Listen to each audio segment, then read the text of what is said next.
All right, ladies and gentlemen, we are back for the finals. That was real quick, as the other match has already been over for a while. Um, anyway, it is Christopher Kucera on the left playing Esper Stoneblade. We just watched him win his semifinals match, and David Miller playing Burn on the right. Just a second here, I will get these names adjusted in the decks, and they will shuffle up. Now, I believe uh, that Chris is the low seed here. No, I take that back. David is. So Chris should be on the play.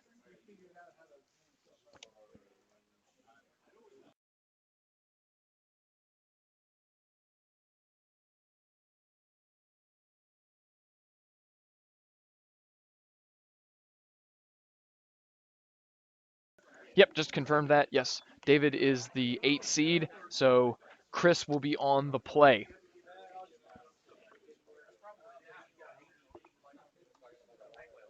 And they have been given the thumbs up. This match will be underway in just a second.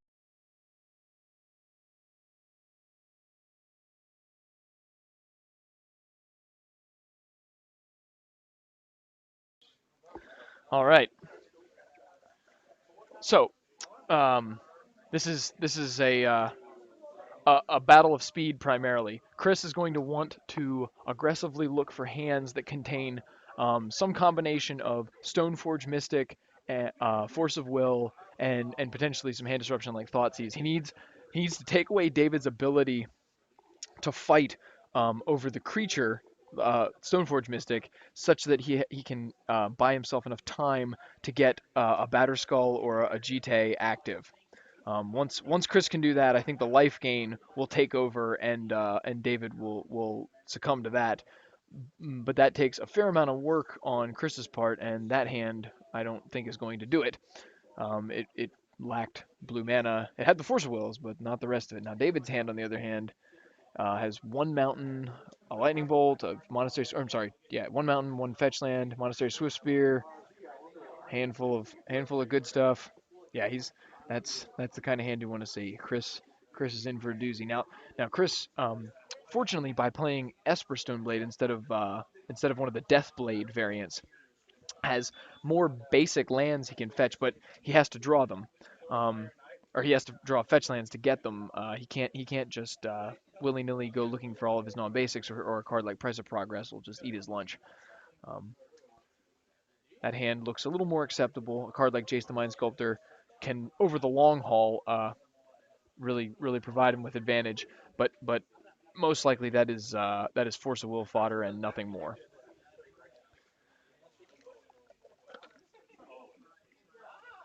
David fetches with his excuse me, with his wooded foothills. Presumably he will dig up a mountain and get to work with his Monastery Swift Spear. Now I didn't see a removal spell like Swords to Plowshares or something in Chris's hand, so this Swift Spear could represent upwards of 7 or 8 damage over the course of this game if it goes unanswered. And here she comes. In for one, Chris falls to 19. Oh, Chris is debating Force of Willingness. I think, given that you have Swords to Plowshares and other removal, that's probably unnecessary. Um, your Force of Wills are probably more important for either stopping kill shot spells like a Fire Blast or something of that nature, or um, for fighting over keeping your Stoneforge Mystic alive. Now, David has chosen not to play a land pre-combat. He attacks for one.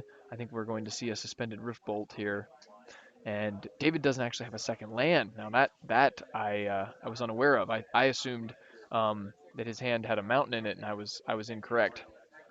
Now Chris has found himself another fetch land. A Spellsnare. Spellsnare could be huge here. That's a great card to have against Price of Progress. What Chris did not find, however, is a removal spell for that Monastery Swift Spear. Um, the extra land is will do some work. Um, the excessive amount of permission in his hand should get some work done as well. Now, it's possible Chris could defend himself with something like a True Name Nemesis, which if he can get that online quick enough, he excuse me, he can just block the Swift Spear, and that effectively answers it as well. So it would only have been a 2-point burn spell at this point. Um, so that's another option. I'd sort of forgotten about True Name as a card in Chris's deck. That also gives him, if he can find a Jite, a good clean target that won't get destroyed by the burn spells, to equip the Jite to and start using it to gain life. Chris's draw for turn is another land, and I think he'll take this opportunity to just slam that True Name, um, and protect himself from future hits by that Swift Spear. Like I said, just effectively make it into a shock. It dealt 2 damage over the course of this game, and no more, thankfully. Now 3 damage is going to Chris's face. He falls to 13, but that's still a pretty healthy life total, against the burn deck. David should be using Lava Spike here, as it is the most restrictive timing spell. Um, and he actually has lethal amounts of burn in his hand, so Chris is gonna have to get a move on. Now that was a clutch draw. Man, Chris is on fire today. He's gonna deploy his Stoneforge Mystic. I I think it would be prudent of him to tutor up the Jite, yes. Um, and he can just uh, probably just hang on to that. Uh, if his Stoneforge becomes the target of a removal spell, so be it. If it doesn't, then he can use that to put it into play and equip it to the True Name and really secure this game.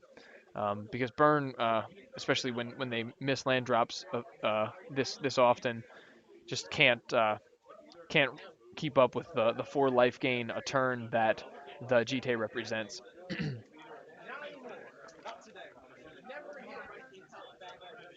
Now, I think had David found a second mountain in his first turn or two, he would have almost certainly taken this game. He has ripped a whole bunch of 1 mana 3 damage burn spells that Chris would probably be at about -8 by now. But that isn't how the cookie crumbled, and David is now looking at a very anemic board of just his mountain and a Swift Spear that can't attack versus a True Name Nemesis that's about to be wearing uh, Umaza's Jite and gaining him a whole bunch of life.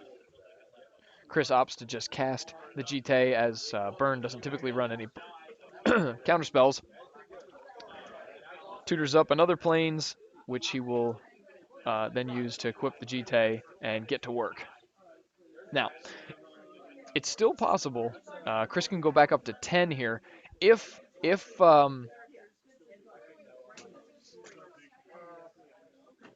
Chris uh, didn't have the force of will, David could draw a mountain precisely this turn and win the game. He would be able to play 2 lightning bolts and a fire blast. As is, I don't know that he can quite. He might still be able to race it. It's a hard one to call. Chris has wisely chosen to fetch around Price of Progress, making that sort of a non-card. I I think the correct line here is to attack with the Monastery Swift Spear, and if Chris doesn't block, which he almost certainly will, um, now David should fire off that lightning bolt, pointed at Chris's face, get rid of the blocker.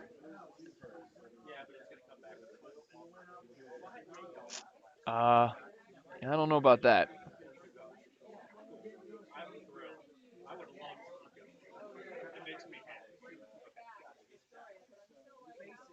I think it may have been a better decision to only play one of the lightning bolts. Yep. I think David got a little too aggressive there.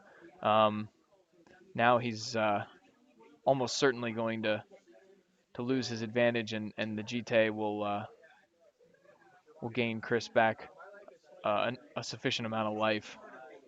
David should be down to 13. A swords takes care, so he should be back up to 14 now. And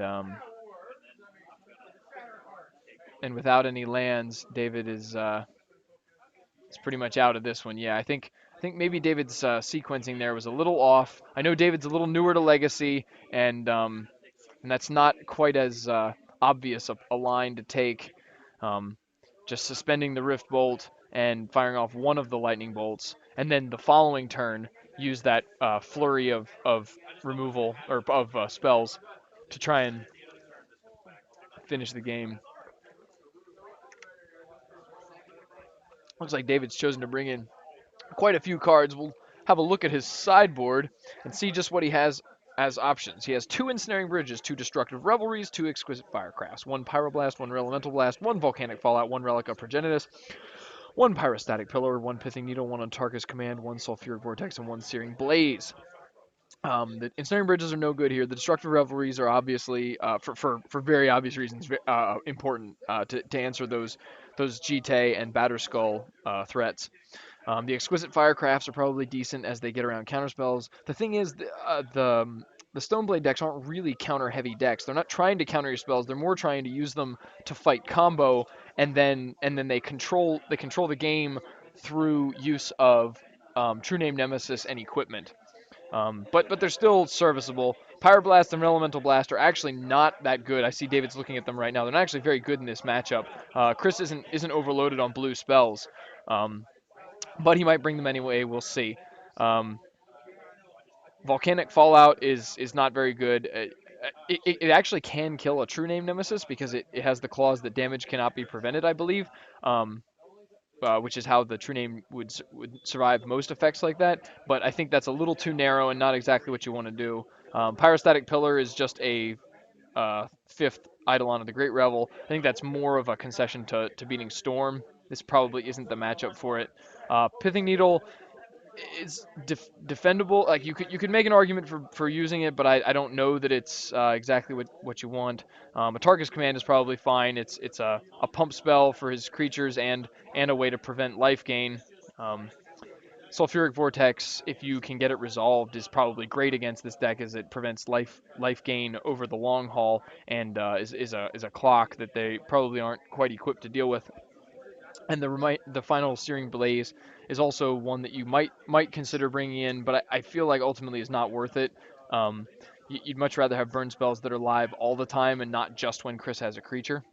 On Chris's side, he has a Dark Blast, 2 Disenchants, 2 Ethersworn Canoness, a Flusterstorm, an Invasive Surgery, a Manriki Gisari, a Nahiri the Lithomancer, 1 Containment Priest, 1 Perish, 2 Rest in Peace, 2 Zealous Persecution. In this matchup, you can make an argument for the Aethersworn Canoness. Sometimes burn does try and overload in one turn. It's somewhat how Infect plays, where you try and fight through permission by squeezing your opponent on their mana. So you could have those. The Flusterstorm's a guaranteed in. Invasive Surgery is probably also coming in, as it is just a 1 mana counter to most sorcery and or to all sorceries. Um, and then Containment Priest, Perish, Rest in Peace, and Zealous Persecution. None of those are really the cards you're looking for. So we'll see. Chris leads off on a basic Plains. David started off with a suspended Rift Bolt. Looks like David has drawn a Grim Lavamancer. Now that's the kind of card that maybe he should have considered boarding out. It's a little weak in this scenario.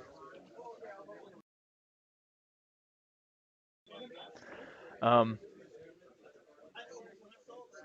the Grim Lavamancer, I believe, is more to fight the creature matchups. Decks like maybe Elves or it's good against Infect. Some of the Delver decks are really not going to like Grim Lavamancer. I mean, long term against Stoneblade, it's a recursive source of damage, so that's something.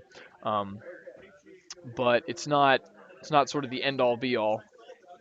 Now Chris does have to respect it enough to plow it before it becomes a shock machine. But we'll see if now there's the Stoneforge Mystic. Now this Stoneforge should be getting a Batterskull as if Chris has any number of Force of Wills or spells to protect it, he can basically ride that Batterskull to victory. Now he's chosen not to, which may imply that Chris does not have a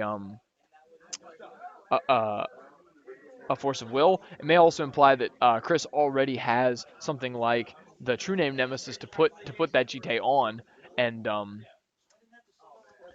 and he doesn't need. I couldn't tell. It looked like it might have been a Vendilion click. But Chris does have a lot of lands, it looks like. Um, David has found his third land, and this is the part of the game where David would like to not draw any more lands. Typically, Burn wants to get to 3, maybe 4 if they have running fire blasts. But usually 3 mana is sort of the sweet spot. You want to stop hitting your lands and start just ripping burn spells the whole time. Looks like David's hand consists of a Goblin Guide, an Exquisite Firecraft, and a Fire Blast. Now, I think we're almost certainly going to see the Goblin Guide here, as it is the recursive source of damage. And Kucera actually has no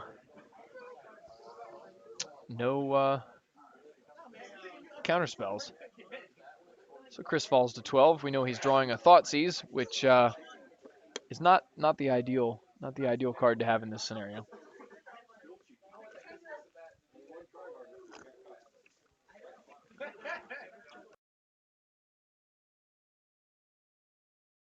Now he doesn't know it, but that Thoughtseize actually represents a 2 life gain, as both Exquisite Firecraft and Fire Blast will deal more damage than Thoughtseize, and a Lightning Bolt almost seals the deal. Now there is a Vendilion click on the draw step, which is almost certainly going to target David, and we'll see if David has any responses.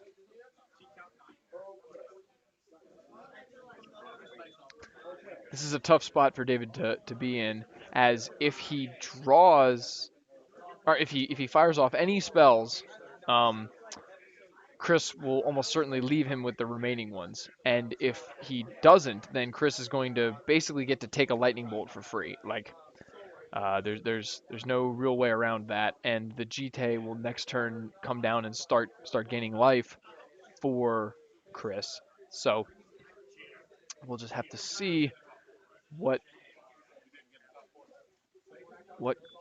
David does. I hope David realizes that Exquisite Firecraft is a sorcery.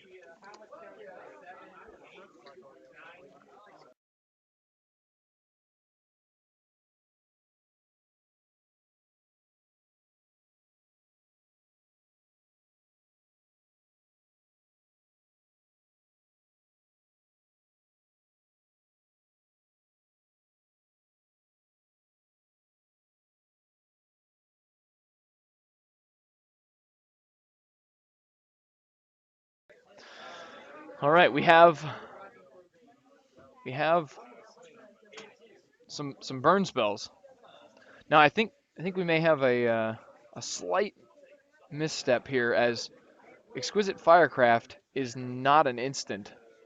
I'm gonna try and stop this game before. I'll be right back before this gets out of hand.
All right, folks, we have rectified this situation to the best of our ability by rewinding to the point at which the mistake occurred. So what had actually happened was David chose to float 2 red mana, and then cast his Fire Blast, and then the mistake occurred where the Exquisite Firecraft was cast as an instant, even though it's a sorcery spell. So we've simply rewinded to that point in the turn. David is going to use his Lightning Bolt to deal the 3 damage to Chris, and now David is revealing the remaining Exquisite Firecraft from the Vendilion to the Vendilion Click's trigger. Chris will have the option of leaving that in David's hand, or yeah, and he does. David will have to, or Chris gets the turn back, and now everything is right. Well, as right as we can make it. Looks like Chris has drawn a couldn't tell what that was. It looked like kind of like an Aethersworn Canonist. Yep, it is. So Chris plays his GT. I assume this is going to be the equip on Vendilion Click, and he will probably attack with his Vendilion Click then. Nope, he's not equipping.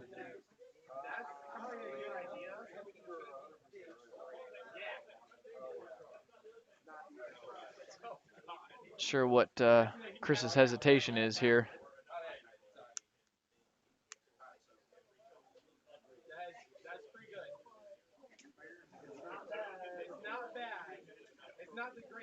Whatever it is, he has yet to make his decision about whether he wants to equip that GT and use it or not. But we will find out soon enough.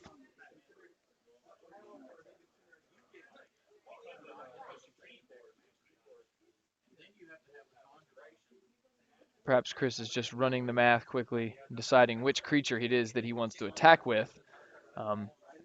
So Chris has chosen to equip the Stoneforge Mystic, attack with it, and then gains 2 life and finishes off the Goblin Guide. Goblin Guide into the red zone. Oh. Yeah. So Goblin Guide, yeah. Goblin Guide comes in. There should be a trigger. Looks like we missed that. I don't know if it would not have mattered. It was an engineered explosives. Although David ought to know that. I think David is he looked visibly flustered at the events that occurred here. Like I said before, David is a little newer to Legacy.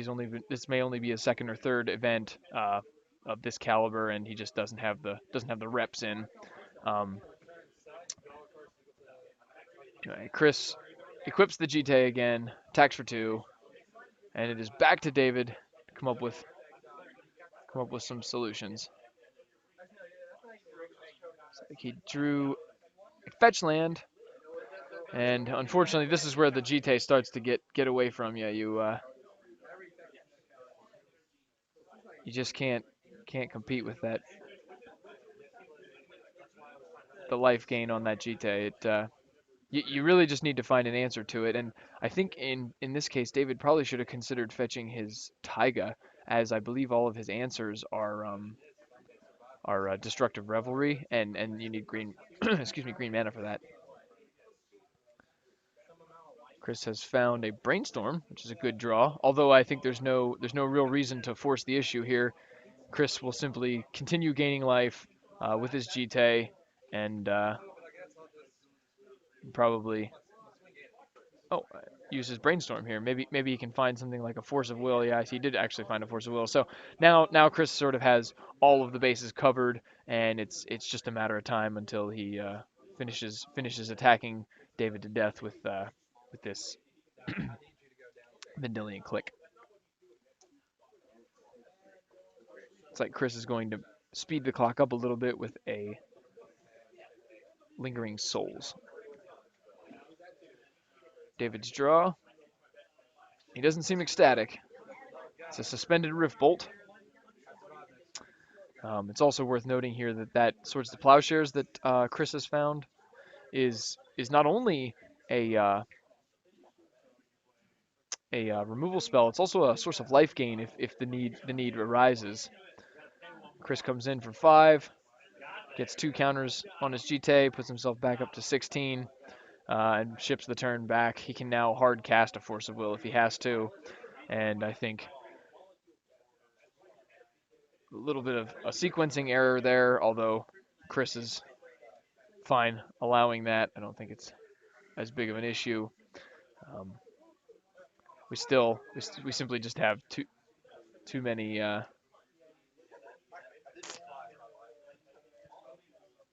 Thoughtseize is the top card, and I think this Goblin Guide may meet a Swords to Plowshares here in a second.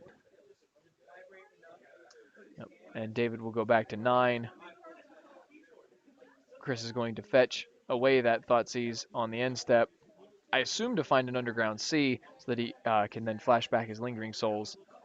Nope, just the basic planes. He is content with the 2 souls he has. And the Jite life gain that represents. Chris takes a draw, finds himself the basic swamp he needs to flash back. Knew it. Called it. So two land to equip the Jite and continue the beats. Chris immediately goes up to 20. Not even phased, taking any risks whatsoever with that Jite. He wants as many life as he can possibly get out of it. Here comes Monastery Swiftspear on the warpath. Spirit tokens untap. We'll see an attack for 2 again, probably, and get some Jite counters. Looks like Chris is finally willing to let those counters hang around. And he sends the turn back. I believe this will be David's last turn, as a Lightning Bolt is the draw. Attack for 1 leaves Chris reeling at 18 life. And I think here we will see perhaps a preemptive Thoughtseize here will take away David's last hurrah. Lightning Bolt on the Spirit. He'll take off the counters, take away the, and in for 6. Yep. And there we have it. Christopher Kucera, ladies and gentlemen. He is your Legacy Tour champion.